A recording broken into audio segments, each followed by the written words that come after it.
눈이 떠진다. 천장이 누르듯 내려온다. 김과 싸운 일이 꿈속처럼 떠오른다. 고개를 돌려 방 안을 살핀다. 아무도 없다. 방문은 휑하니 열려있다. 그는 귀를 기울였다. 이따한 방에서도 아무 기척이 없었다.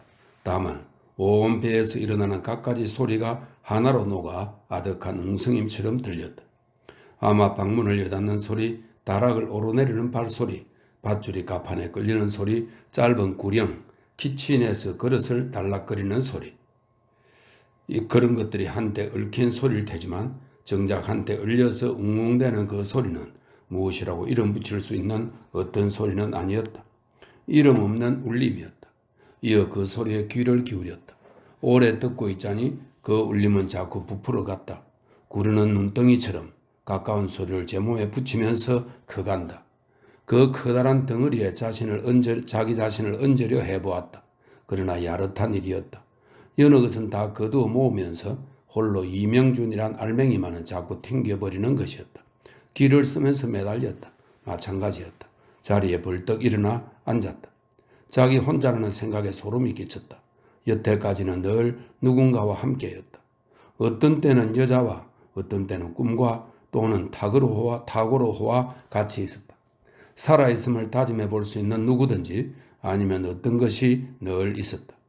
여름 햇빛에 숨숨이 익어가는 들판의 조약돌인 적도 있었다. 끈질기다느니 차라리 치살만큼 거듭 안아보고 썰어본 사람의 따뜻한 몸이기도 했다. 또 마지막으로 이 배였다. 동지들이었다. 지금은 아무것도 없다. 그는 호주머니를 들추어 담뱃갑을 찾아서 한 개비를 뽑았다. 담배는 가운데가 뚝 꺾여 있었다. 또 한 대를 꺼냈다. 그것도 마찬가지였다. 아까 씨름하는 바람에 부러진 모양이었다. 부러진 담배를 입에 물고 성냥을 그어댔다. 오랜만에 피우는 담배가 잠시 그를 아찔하게 만들었다. 잿더리에 꽁초를 던지고 들어누웠다. 앞뒤를 다시 더듬어 보았다. 상륙하겠다는 생각. 안다. 지루한 포로살이 끝에 처음 바깥에 나선 것이었다. 방에 들어서려는 참에 들려오는 김의 말. 여자 구경 못한 게 얼마야? 정말이다. 포로 수용소에 있을 때 여자들이 떠나든다는 소문은 들었으나 어떤 사람들이 차지하는 건지 명주는 본 적이 없다. 스산한 수용소 살이에서 명주는 섹스를 거의 잊어버리고 있었다. 포로 살이를 하면서 명주는 섹스의 벗은 모습을 똑똑히 보았다. 그것은 살이 아니었다. 빛이 아니었다. 모양이 아니었다. 따뜻함이 아니었다. 매끄러움과 뿌듯함도 아니었다. 가파른 몸부림은 더구나 아니었다. 그런 것을 가지고 붙잡으려고 하면 새고 빠져나가는 어떤 것이었다. 그러면서 그것들이 아니면 짐작할 수도 없는 어떤 것이었다. 수용소에서 가장 즐기는 얘기거리도 섹스에 관한 것이었다. 그런 데가 아니면 못 들을 끔찍한 얘기도 많았다. 서부전선에서 싸운 어떤 포로의 이야기. 여름이었다 한다. 그 병사는 산허리를 타고 넘다가 풀숲에 넘어진 죽음을 보았다. 여자였다. 전투원 비전투원 할 것 없이 싸움터에서 죽음을 본 것이야 얘기도 안 되지만 얘기는 그 죽음의 모양이었다. 그녀의 사타구니에 생나무가지가 꽂혔더라고 한다.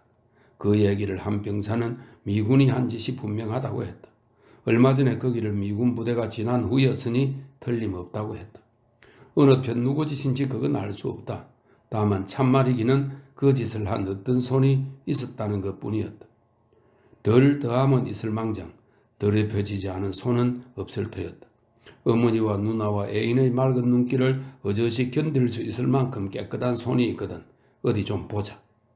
그리고 그 어머니, 누나, 애인들의 눈길은 싸움터에서 돌아온 자기 아들과 동생과 애인의 두 손을 옛날 같지만 보게 아직도 깨끗할는지.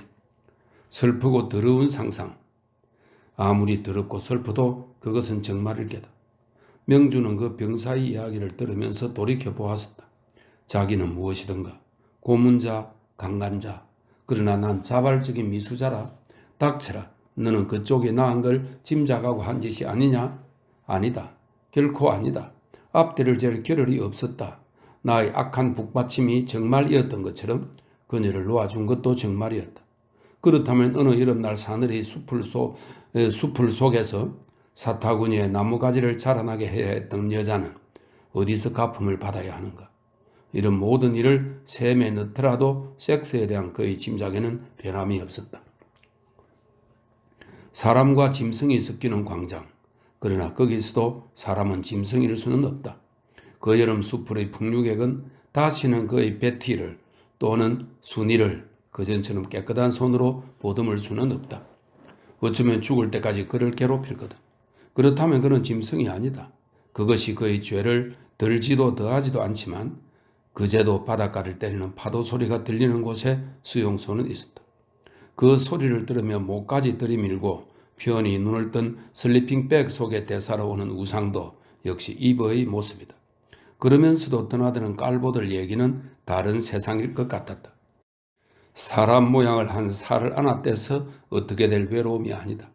스스로 몸을 울고 오던 그리운 사람들의 사무치는 마음이 그리웠다. 마음이 몸이었다.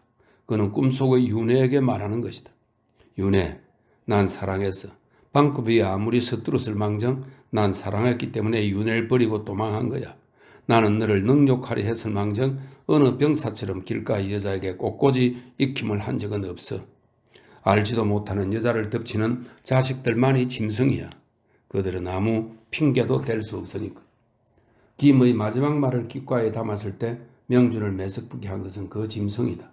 30마리의 짐승이 풍기는 울컥한 냄새다. 그래서 그는 주먹을 휘둘렀다. 김의 목을 죄었다. 그제야 명준은 저쪽을 녹초를 만들려는 참에 나타난 그 헛것 생각이 났다. 왜 그 환각이 그런 다급한 참에 보였을까? 뻔히 환각인 줄 알면서도 막을 길이 없다. 그 환각은 밖에서 자기 힘으로 살아 움직이고 그것이 나타날 때는 이명준의 속에는 그 환각을 틀림없는 진짜로 믿는 또 하나의 마음이 맞받아 움직인다. 그러면서 그것이 환각인 줄을 뻔히 안다는 것을 그 마음도 알고 있다.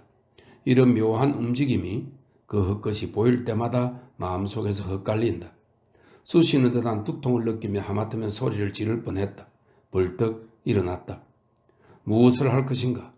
그는 흠칫 놀랐다. 그것은 그를 뒤따르고 있는 그 알 수 없는 그림자의 목소리라는 환각이 드는 것이다. 무엇을 할 것인가라고. 마주쳐야 할 일을 이참까지 이리저리 비켜오다가 더 물러설 수 없는 막다른 골목으로 몰린 느낌이다. 그 느낌은 아주 가까웠다. 그런 탓으로 풀이할 틈이 없다. 두통도 그 정세였다. 눈에 보이지 않는 그림자가 여전히 숨은 채 이번에는 목소리만 들려온 것이다. 어디선가 들어본 목소리 같기도 하다. 그제서야 비로소 전기가 나간 캄캄한 속에 있는 것을 깨닫는다. 발끝으로 더듬어 문 쪽으로 걸어간다. 복도가 끝나고 갑판으로 나가는 문 앞에 이르니 무장한 뱃사람이 지키고 서 있다. 누구냐? 물음에 답하는 대신 그는 내처 걸음을 옮겨 뱃사람 앞에서 멈춘다. 오, 미스터 리. 낯익은 뱃사람이었다. 웬일이요? 참, 미스터리는 뻗은 다음이니까 모르겠군. 친구들이 선장실로 몰려가서 소동을 일으켰단 말이요. 상륙시키라고. 우리는 포로가 아니다 라고. 덕분에 늙은 놈이 이 모양으로 창피한 꼴 아니요. 그는 어깨를 추스리며 세운 총대로 갑판을 쿵 찧었다. 그래서 아무도 보이지 않는구나. 그는 앞뒤를 알았다. 그래 지금 다들 어디 있어? 식당에 임시 감금 입죠. 선장은 폭동행위라고 노발대발이요. 선장은 거기 있죠. 명준은 갑판으로 나서려는 걸음을 도로 복도 안으로 돌렸다. 석방자들이 서는 식당은 복도 끝에 있었다. 명준은 걸어가면서 뒤에 대고 한마디 했다. 아무튼 미안하오. 머립시오. 계속 근무하겠음. 받들어 총 하는 것이리라. 절컥 쿵 하고 총을 들었다 놓는 소리가 난다. 선장은 굽히지 않았다. 마카오로 닻을 올릴 때까지 식당 밖 나들이를 못한다는 명령을 끝내 대물리지 않았다. 무라지도 시가만 연방 씹을 뿐 말이 없다.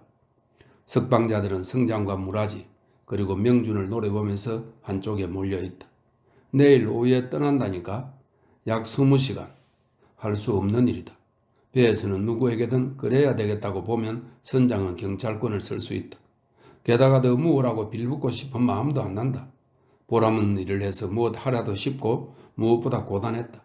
그래서 제대로 하면 의당 남았어야 할 일이었으나 선장과 무라지가 식당을 나설 때 따라 나왔다. 그러는 편이 어울렸다. 선장은 아무 말 않는다. 들어서 앞뒤를 알고 있겠지. 갑판에 나서서 선장실에 이를 때까지 세 사람 사이에 말은 없었다. 선장의 넓은 어깨를 뒤에서 바라보며 그는 두 사람을 따라간다. 명주는 선장실에 들어서다 말고 캡틴 나중에 뵙겠습니다. 그러면서 돌아서려고 했다. 자기 테이블 쪽으로 걸어가던 선장은 돌아보면서 끄덕인다. 명주는 청계를 밟았다. 그의 갑판에 내려설 즈음에서다. 미스터 리, 무라지가 한 손에 시가를 빼들고 따라온다. 명주는 남은 계단을 마저 밟고 내려 갑판을 디디고 돌아선다. 계단을 내려오는 무라지를 올려다보며 말했다. 미안합니다. 무라지는 멈춰서면서 고개를 젓다. 미스터 리, 상륙하고 싶은가? 명주는 잠시 어리둥절한다. 곧 말뜻을 한다. 그는 무라지의 손을 꼭 쥐었다 놓으면서 웃는다. 미안합니다만 정말 상륙하고 싶지 않습니다. 캘커타에서 한잔 사십시오. 그땐. 돌아서서 뒷갑판으로 걸어간다. 난간에 기대어 홍콩을 건너다 본다. 이젠 아주 밤이다. 불.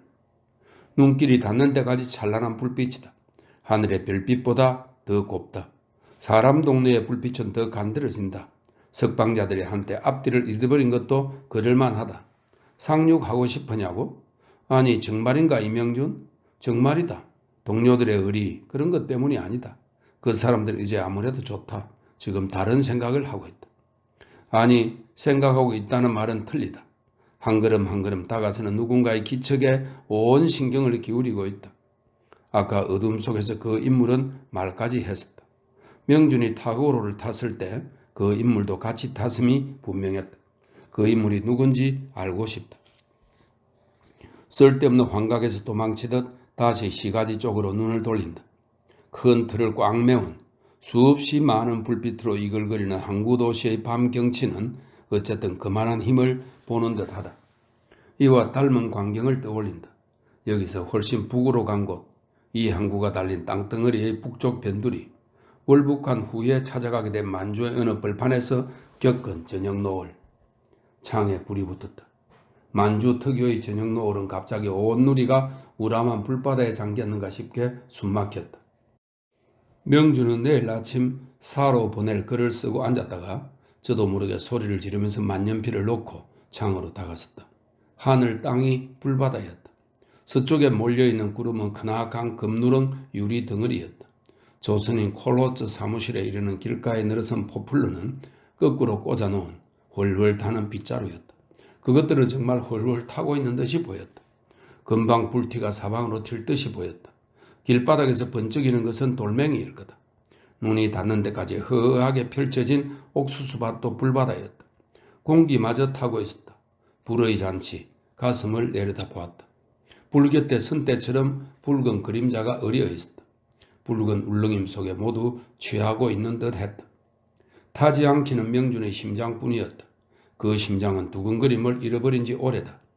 남녘에 있던 시절 어느 들판 창창한 햇볕 아래서 당한 그 신내림도 벌써 그의 목시기를 거친 지 오래다. 그의 심장은 시들어 빠진 배추 잎사귀처럼 금방 바스질 듯 메마르고 푸름을 잃어버린 잿빛 누더기였다.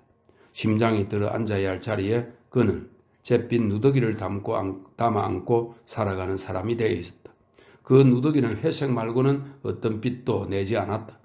한 해 두근거림에 보낸 끝에 한숨을 쉬며 주저앉은 한 해. 그날 인천 부두에서 이북으로 다니는 밀수선을 터주던 선술집 주인을 그는 수태고지의 천사로 알았다.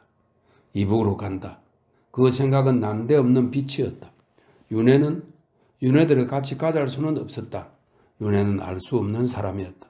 그녀는 욕정한 자리에서 그 일을 깨끗이 잊어버리는 버릇을 가지고 있었다.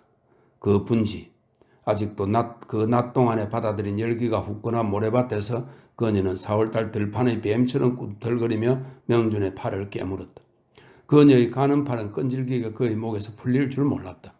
자리에서 일었을 때면 명준과 그녀의 머리는 모래에 버무러져서 수세미같이 되게 마련이었다. 호주머니를 뒤집으면 부서서 모래가 떨어졌다. 구두를 벗어 거꾸로 흔들면 거기서도 모래가 흘렀다. 그런가 하면 이튿날 그녀는 죽으라고 버티는 것이었다. 처음에 그의 입술을 물리쳤을 때처럼 그녀는 한사코 명준의 가슴을 밀어냈다. 두 허벅다리를 굳세게 꼬고 그 위를 두 팔로 감싸는 그녀에게서 명주는 흠칫 물러나면서 윤회라는 사람 대신에 뜻이 통하지 않는 억센 한 마리 짐승을 보는 것이었다. 그녀의 일그러진 입술과 그의 발에 박혀오는 손톱의 아픔을 떠올리며 사람 하늘을 차지했다는 믿음 속에 취한 하룻밤을 지낸 다음 그 마찬가지 자리에서 그녀가 보여주는 뚜렷한 버팀은 그를 구렁 속으로 거꾸로 쳐넣었다. 그 전날 밤 그는 내기를 하기로 했다. 내일 그녀가 밀어내지 않으면 북에 같이 가자고 빌어버리라고. 이튿날 그녀는 또 거의 밖에 있었다. 50kg 남짓한 그녀 자신의 뼈와 살로 이루어진 한 마리 이름 모를 짐승이었다. 그것은 여자란 이름의 사람이 아니었다. 무어라 이름 붙일 수 없는 짐승이었다. 윤회는 그럼 사랑하지 않는 거야? 다 거짓말이야? 사람이 다른 한 마리의 사람을 사랑하는데 무슨 체면이 필요해? 그게 저 많은 사람들이 걸려서 넘어진 돌뿌리였어. 그 어리석고 치사한 자존심 때문에 행복을 죽여버린 거야. 이러지 말아줘. 난 윤회가 불탈 때만 행복할 수 있어. 윤회 가슴에 있는 그 벽을 허물어버려. 그 터부의 벽을, 그 벽을 뛰어넘는 남녀만이 참다운 인간의 뜰을 거닐 수 있어. 남자나 여자나 마찬가지야. 여자는 파산했을 때를 예배해서 잔푼 돈을 몰래 저금하는 거야. 그따위 부스럭지 돈이 미래를 보장할 것 같아? 버리고 알몸으로 날 믿어줘. 윤회가 날 믿으면 나는 변신할 수 있어. 무슨 일이든 하겠어. 날 구해줘. 제가 뭔데요?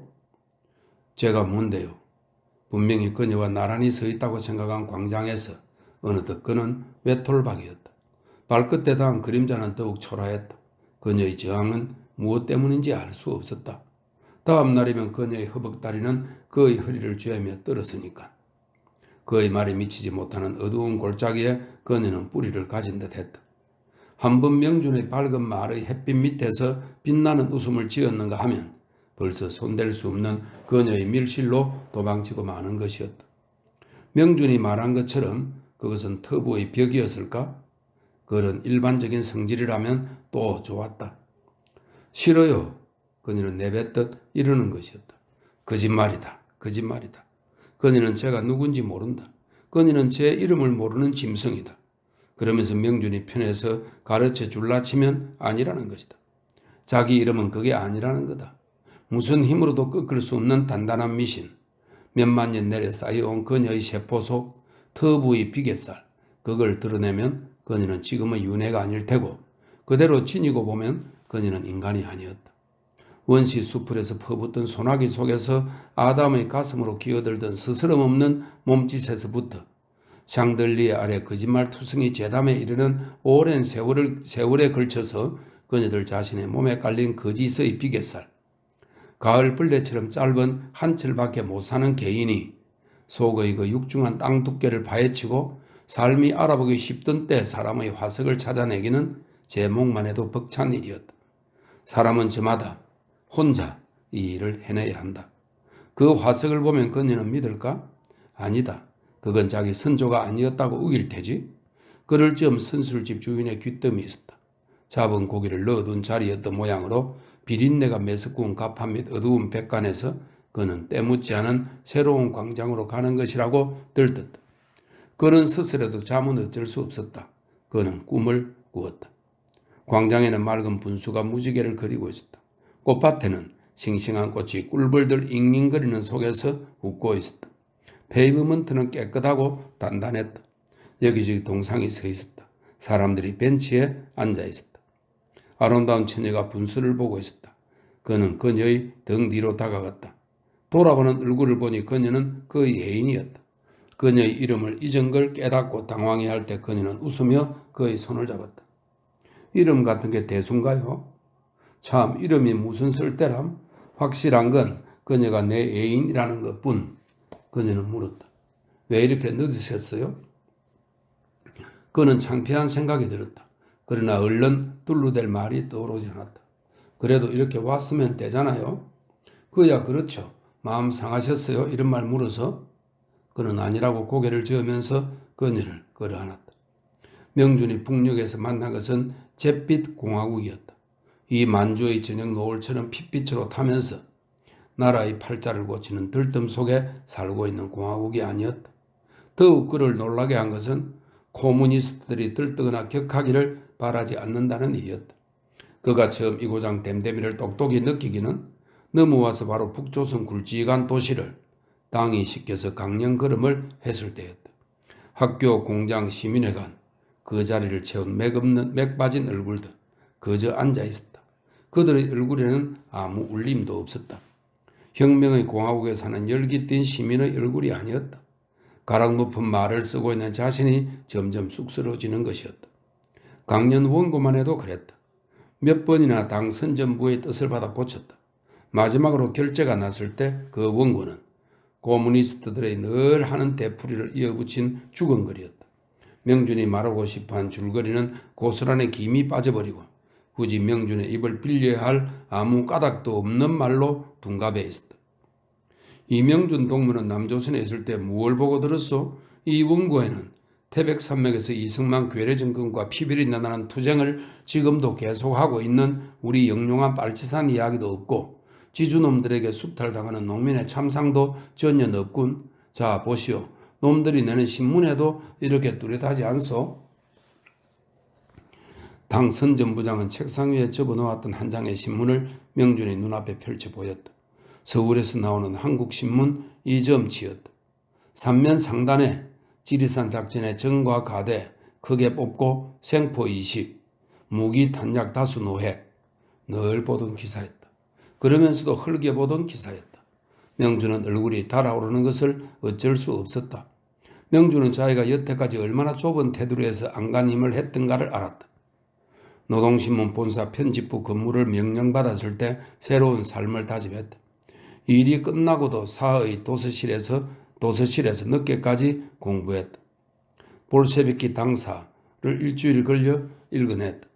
당원들이 당사라는 말을 입에 올릴 때는 떠받드는 울림을 그 말에 주도록 저도 모르게 쓰는 것을 보았기 때문이었다. 어느 모임에서나 당사가 외워졌다. 일찍이 위대한 레닌 동무는 제 몇 차 당대회에서 말하기를 눈앞에 일어나는 일의 본을 또박또박 당사 속에서 찾아내고 그에 대한 처방 역시 그 속에서 찾아내는 것. 목사가 성경책을 펴들고 그러면 하나님 말씀 들읍시다. 사도행전 땐 그런 식이었다. 그것이 고무니스트들이 부르는 교양이었다. 언제나 어떤 일에 어울리는 당사의 제목을 대뜸 빠르게 입에 올릴 수 있는 힘. 그것을 고무니스트들은 교양이라 불렀다. 명준이 써오던 말들의 뜻이 모조리 고쳐져야 했다. 새 말을 만들어내는 사람들. 하지만 정작 그것이 달인 건 아니었다. 다다이스트나 오토마티스트의 무리가 새로운 말을 만들려고 꾸미던 일이 그럴 만한 노력이었다면 새로운 바탕에서 사람을 이끌자는 사람들이 그에 어울리는 새 말을 만든 데서 굳이 탓하고 싶지는 않았다. 달인적 만들어진 말의 댐댐이다. 다다이스트들이 그르친 것처럼 코무니스트들도 그르친 것이다. 다다이스트가 넋두리 같은 혼잣말을 만드는데 겨냥이 있었다면 코무니스트들은 속속들이 우리말을 만들려고 했다. 그들의 말에는 색깔의 바뀜도 없고 냄새도 없었다. 어느 모임에서나 판에 박은 말과 앞뒤가 있을 뿐이었다. 신명이 아니고 신명난 흉내였다. 혁명이 아니고 혁명의 흉내였다. 흥이 아니고 흥이 난 흉내였다. 믿음이 아니고 믿음의 소문뿐이었다.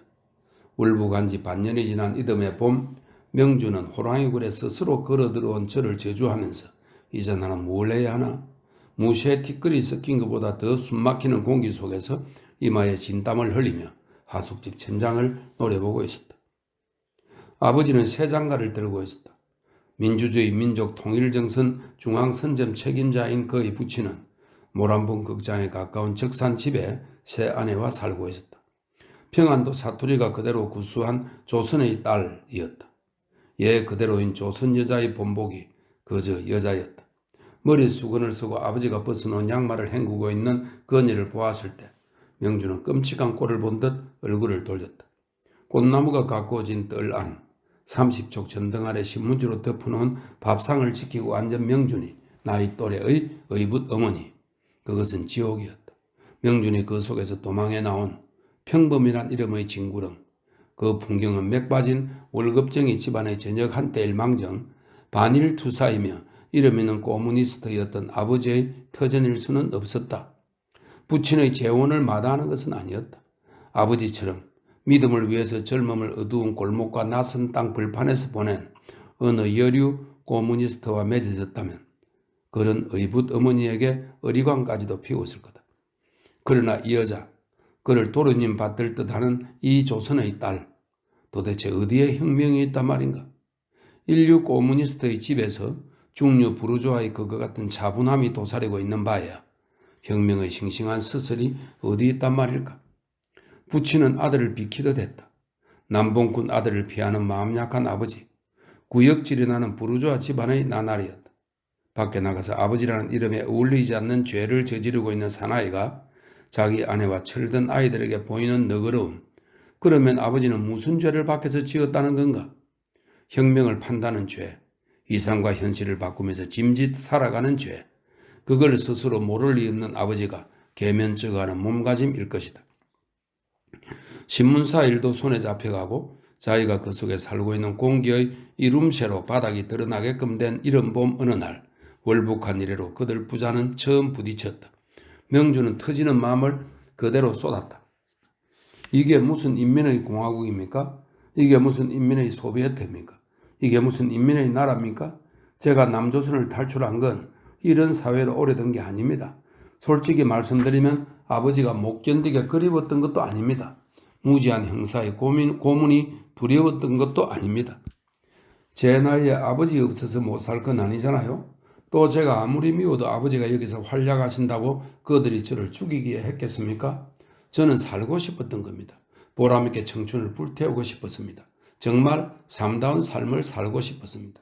남녘에 있을 땐 아무리 둘러보아도 제가 보람을 느끼면서 살 수 있는 광장은 아무데도 없었어요. 아니 있긴 해도 그건 너무나 더럽고 처참한 광장이었습니다. 아버지가 거기서 탈출하신 건 옳았습니다. 거기까지는 옳았습니다. 제가 월북해서 본 건 대체 뭡니까? 이 무거운 공기, 어디서 이 공기가 이토록 무겁게 짓눌려 나옵니까? 인민이라고요? 인민이 어디 있습니까? 자기 정권을 세운 기쁨으로 넘치는 웃음을 얼굴에 지닌 그런 인민이 어디 있습니까? 바스티유를 부수던 날에 프랑스 인민처럼 셔츠를 찢어서 공화국 만세를 부르던 인민이 어디 있습니까? 저는 프랑스 혁명 해설 기사를 썼다가 편집장에게 욕을 먹고 직장 세포에서 자아 비판을 했습니다. 프랑스 혁명은 부르주아 혁명이라고, 인민의 혁명이 아니라고요. 저도 압니다. 그러나 제가 말하고 싶었던 건 그게 아니었습니다.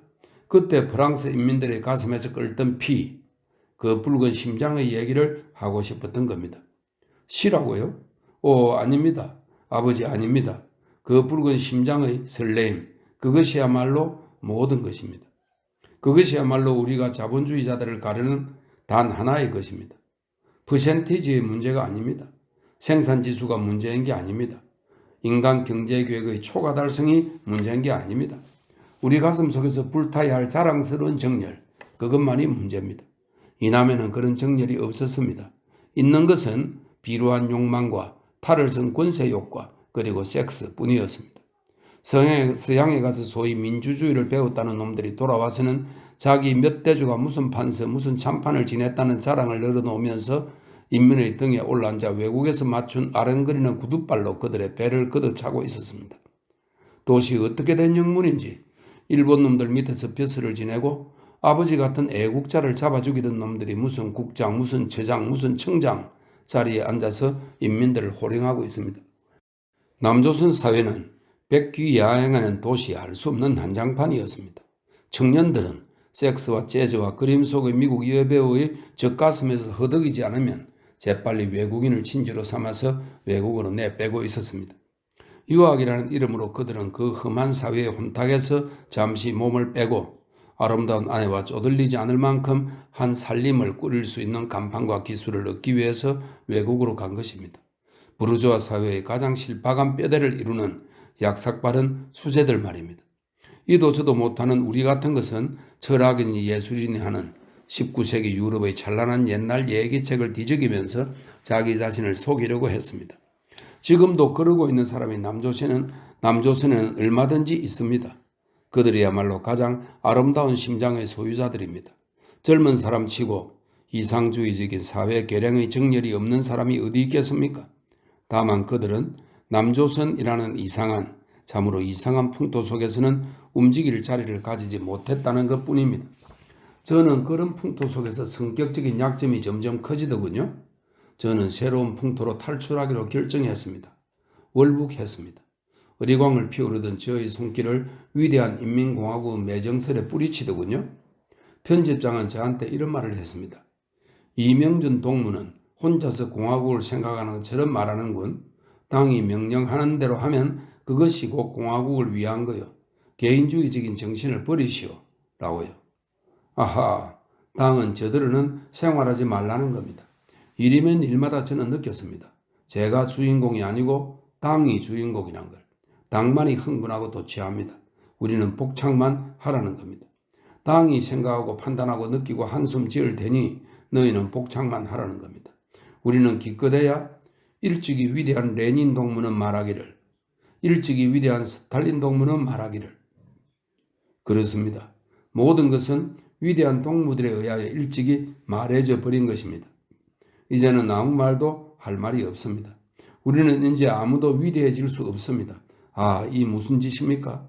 도대체 어쩌다 이 꼴이 된 겁니까? 마르크스 주의는 역사적 현실의 모든 경우에 한결같이 적용되는 단 한 가지의 처방을 내린 것으로 해석되어서는 안 됩니다. 마르크스의 이론이란 정확하게는 그가 자기 시대를 분석한 그의 저술 속에서 쓴 방법론을 가리켜야 합니다. 이론 속에 엉켜있는 방법과 정책이 분리되어야 합니다. 이것은 어떤 이론이든 마찬가지입니다. 정책에 대해서는 방법론의 창시자조차도 반드시는 정확하다 할 수 없습니다. 하물며 개성자인 경우에는 어느 누구도 해석권을 독점해서는 안 됩니다. 아무리 위대한 동무들도 모든 것을 다 말할 수 있었을 리가 없고 그렇게 믿어서는 안 됩니다. 그들은 어떤 결정된 진리만을 믿은 게 아니고 진리는 더 고치는 것이 용서 안 될 만큼 최종적으로 결정해서는 안 된다는 태도까지 믿은 것입니다. 수많은 고결한 심장의 소유자들이 이런 공화국을 만들려고 중세기의 순교자들보다 더 거룩한 죽음을 한 건 아니지 않습니까? 그들의 피에 대한 배반입니다. 그 누군가가 위대한 선구자들의 피를 착취하고 있습니다. 저는 월북한 일에 일반 소시민이나 노동자, 농민들까지도 어떤 생활 감정을 가지고 살고 있는지 알았습니다. 그들은 무관심할 뿐입니다. 그들은 꿈만 보고 있습니다. 그들은 끌려다닙니다. 그들은 앵무새처럼 구호를 외칠 뿐입니다. 그렇습니다. 인민이란 그들에겐 양떼들입니다. 그들은 인민의 그러한 부분만을 써먹습니다. 인민을 타락시킨 것은 그들입니다. 그리고 북조선의 공산당원들은 치사하고 비굴하고 게으른 개들입니다. 양들과 개들을 데리고 위대한 김일성 동무는 인민공화국의 수상이라. 하하하. 그는 배를 끌어안고 목을 젖히며 웃었다. 그의 부친은 한마디도 말이 없었다. 명주는 말하면서도 부친의 눈치를 살피면서 맞받아주기를 기다렸지만 끝내 묵묵히 듣고만 앉아 있을 뿐이었다. 웃음에 지친 그는 방바닥에 엎드려 소리를 죽여 울었다.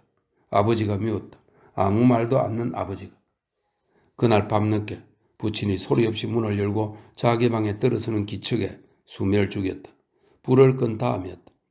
부친은 그대로 그의 머리맡에 서 있다가 쭈그려 앉더니 그의 어깨 언저리 이불깃을 꼭 여며주는 게 아닌가. 명주는 입술을 깨물었다. 슬펐다. 아버지는 이런 사랑밖에는 내게 줄 수 없단 말인가. 이튿날 그는 하숙을 정하고 집을 나왔다. 아버지와 자기는 이제 남이 된 것이라고 생각하고 월북에서도 신문사 같은 데 있었다는 일이 좋지 못했던 것이 아닌가 생각했다. 몸의 움직임만이 있는 곳에 가서 한번 다짐하고 싶었다. 신문 활자를 세고 앉은 사무실에서 안간힘을 한 게 잘못이 아니었던가 생각했다. 일선에서 일하는 사람들은 그렇지도 않은 게 실정이 아닌가 하는 마음에서였다. 마침 야외극장 짓는 일에 각 직장 기관에서 의용 봉사원이 번갈아 나가고 있었다. 그는 거기를 자원해서 날마다 나갔다. 어느 날 그는 놀이터 지붕 한 모서리를 쌓아 올리는 발판 위에 있었다. 아래를 내려다보니 까마득했다. 아직도 날씨는 쌀쌀한 이른 봄이었다. 먼데 가까운데 산과 들에도 봄 소식이라고 할 만한 것은 눈에 띄지 않았으나 구름이 둥둥 뜬 하늘은 별 수 없이 철을 말하고 있었다. 뚜하고 한낮을 알리는 고동이 울렸다. 어디서 오는 열차인지 줄줄이 꼬리를 물고 벌판을 기어드는 모습에도 아늑한 맛이 풍기는 듯했다. 아마 활짝 깬 하늘에 가득한 햇빛 때문이었으리라. 북녘에서 처음으로 맞은 평양의 봄이었다. 좋은 철이 곧 올 터이었다. 좋은 철, 오래 잊었던 일이 번개같이 스치고 지나갔다. 그는 아뜩하는 참에 발을 헛디디면서 아래로 떨어지고 있었다. 병원 침대에서 보내는 시간은 참기 어렵게 지루했다. 팔다리가 부러지지 않은 것은 다행이었으나 오른쪽 허벅뼈에 금이 갔다. 한 달은 누워서 지내야 할 판이었다. 부친이 사흘에 한 번씩은 찾아왔다. 가끔 계모가 음식을 가지고 올 때면 그녀가 돌아갈 때까지 꼭 벌을 쓰고 있는 느낌이었다. 그의 모든 시간을 눈을 뻔히 뜨고 공상하는 것밖에 할 일이라고는 없었다. 어찌 생각하면 다 귀찮은 터에 좋은 피난처일지도 몰랐다. 윤혜, 오래 잊었던 그녀의 생각을 무시로 하는 요즘이었다. 그러고 보니 월북하고 나서 그녀의 일이 떠오르기는 처음이었다. 이제는 멀리 있는 사람이었다. 보고 싶었다. 모로 돌아 누우면서 베개에 얼굴을 묻었다. 문이 열리며 한 무리의 사람들이 방 안에 들어서는 기척에 고개를 들어 그쪽을 바라보았다. 자기의 눈을 의심했다. 윤혜가 아닌가 했던 것이다. 윤혜가 아니었다. 얼핏 봄에 그렇게 비친 것이었다. 볼수록 닮은 데가 없었다. 모두 5. 여자뿐인 그들은 손에 꽃다발을 들고 있었다. 따라온 간호부장이 그들을 알렸다. 국립극장에 계시는 여성 동무들이 위문을 나오셨습니다. 그러고 보면 그들의 옷이며 머리 모양이 화려한 데가 있었다. 배우들인가? 음악가? 명주는 동거스름한 바탕에 눈이 기름한 얼굴을 줄곧 바라보고 있었다. 이 병실은 남양인 탓으로 병원 정문을 바로 눈 아래로 볼 수 있었다. 그녀들도 거리로 들어왔을 텐데 그는 보지 못했던 것이다. 간호부장은 야외 극장에 자진 동원되었다가 다친 환자라고 명준을 알렸다. 참 동무들, 이 환자한테는 특별한 위문이 있어야겠는데요. 극장에 있으면 동무들이 나올 곳이니까요. 그걸 지타 다쳤었단 말씀입니다. 맨 앞에 선 그녀는 명준의 머리맡에 서 있다. 그녀는 한패를 돌아다보면서 고개를 극히 아웃했다. 자, 특별한 위문이 어떤 게 있을까? 또랑또랑한 목소리였다. 꽃을 다른 병실보다 2값을 나누어 드리면 다른 여자가 이렇게 받았다. 명주는 천천히 입을 떼었다. 그런 위문으로는 안 되겠습니다. 그녀들은 서로 휘둥그런 눈을 마주 쳐다보더니 캬들캬들 웃기 시작했다. 그 중에서도 그녀는 침대살을 붙잡고 한참 신랑이 하듯 웃음을 참느라고 애를 쓰다가 명준의 눈을 똑바로 들여다보면서 물었다. 그럼 어떻게 하는 게 좋겠어요? 환자 동무의 소원을 들어줘야죠. 기념 촬영을 하고 싶습니다. 그녀들 사이에서 탄성 비슷한 소용돌이가 일었다. 돌아서서 저희들끼리 소곤소곤 의논을 하더니 그녀가 혼자 이리로 와서 아까처럼 침대살을 한 손으로 붙들고 말했다. 지금 일어나실 수 있어요? 간호부장이 먼저 대꾸했다. 아니, 아직 일주일은 움직일 수 없습니다. 그럼 이렇게 합시다. 일주일 후에 저희들이 찍을 마련을 해가지고 이리 오기로. 명주는 웃으며 고개를 끄덕였다. 그녀는 아직도 웃음을 억지로 참는 듯 입을 묘하게 다물고 안고 있던 꽃묶음 속에서 몇 줄기를 뽑아 침대 머리에 놓인 책상 꽃병에 꽂았다. 방문이 닫히자 복도에서 그녀들이 마음 놓고 웃는 소리가 들렸다. 명준도 웃었다. 흐뭇하다. 꽃병 쪽으로 고개를 돌렸다. 방울꽃이었다. 푸른 줄기에 조롱조롱 매달린 흰 꽃송이는 놀랍게도 싱싱했다. 후 한숨을 쉬었다. 가슴이 뛰는 듯한 게 개면쩍었다. 바로 누우면서 스스로 눈을 감았다. 둥근 얼굴, 기름한 눈매가 똑똑히 보였다. 배우? 가수? 혹은 사무치는 무엇이 싹 가슴을 죄었다. 고독하니까 나는 발판에서 떨어지고 여기 누워있고 생뚱한 사람들의 사진을 찍자고 한 거야. 영미의 오빠 태식이와 주고받던 농담이 지금 떠오르는 것이었다. 바짝 메마른 마음에 지금 생각하면 철없이 찌꺼리던 때 간지럽도록 먹혀들던 그 우스개가 버들가지 움트듯 부드러운 느낌을 살며시 풍겨주었다. 모르겠다. 될 대로 되라. 제기랄. 이렇게 꼬치꼬치 마르면서 살아야 할 법도 없잖아. 그는 심술궂은 핀잔을 칼 던지듯 하던 편집장을 잊으려 했다. 자기를 돌리는 듯한 편집실의 낌새를 잊으려 했다. 모를 일이었다. 그보다 더 게으르고 얼렁뚱땅하는 다른 사원은 그 까다로운 편집장 동무와 제법 사이좋게 지내고 있었다. 자기 경우는 사상적인 일뿐만 아니라 성격에서 오는 손해도 보는 것이리라 싶었다. 이런 사회에도 그 노름은 피할 수 없는 일이던가. 대인관계에서 순전히 공적인 관계가 없는 성격 같은 것이 아직도 그 사람의 사회적 생활을 쉽게 만들고 어렵게도 만드는 것이라면 거기도 또한 북조선 사회의 반혁명성이 있었다. 혁명과 인민의 탈을 쓴 여전한 부르주아 사회, 스노브의 활보, 자기 머리를 생각하려 들지 않는 당원들, 부르주아 사회의 월급쟁이 마음보와 다를 데 없었다. 다르다면 허울 뿐. 문이 삐걱 열리더니 안경을 쓴 간호부장이 얼굴만 기웃한다. 이명중 동무 수지 맞았어? 헐게 보듯이 한 다음 문을 탕 닫았다. 여럿이 깔깔거리며 지나가는 발소리가 멀어져 갔다. 그렇게 알게 된 그녀 은혜는 국립극장 소속 발레리나였다. 평양에서 가장 큰 무용단체는 최성희가 거느리는 연구소고 은혜가 있는 발레단은 국립극장 전속으로 고전에서 출발한 채와 달리 소련에서 돌아온 발레 전공의 안나 김이란 여자가 단장이었다. 단원들은 그녀를 김동무라고도 부르고 그저 안나라고도 불렀다. 그녀는 퍽 은혜를 귀여워하는 듯하여 우리 마시아라고 부르면서 극장으로 찾아가도 곧 만나게 해주곤 했다. 명주는 창에서 떨어져 자리로 돌아와 가방을 들추었다. 작은 수첩 사이에서 사진 한 장을 꺼내 들여다보았다. 그때 찍은 사진이었다. 붉은 저녁 노을 속에서 사진은 그림 엽서의 화려함을 지니는 것이었다. 사진을 도로 수첩 갈피에 넣은 다음 다시 펜을 들었으나 얼른 내키지 않았다. 남만주 알현에 자리 잡은 조선인 콜로즈는 중국 측이 쌀정산을 위해서 만주에 흩어진 조선인들을 좋은 조건으로 모아들인 집단 농장이었다. 콜로즈라고는 하나 잡곡 짓기에 기계력을 실험적으로 쓴다는 것뿐 쌀농사는 집집마다 나누어 받은 땅에서 내려오는 식대로 짓고 농민조합을 꾸려감으로써 한 울타리 살림을 이루고 있는 형편이었다. 물론 농작물을 제 마음대로 팔지는 못한다. 그는 이 콜로즈의 나날을 알리기 위해서 일주일 동안 보내진 것이다. 먼저 돈 안 드는 걸음을 할 수 있는 게 좋았다. 남만 철도를 타고 내려오면서 그는 거푸 어린애처럼 소리를 질렀다. 영길에 살던 어릴 적에 봉천까지 가는 동안에 끝없이 펼쳐지는 벌판에 떨어지던 해를 어렴풋이 떠올릴 수 있었으나 다시 보는 눈에도 기막혔다. 가도 벌판이었다. 이 엄청난 땅덩어리가 옛날에는 동양측식회사의 차지였다고 한다. 이 땅이 주인에게 돌아간 건 좋은 일이었다.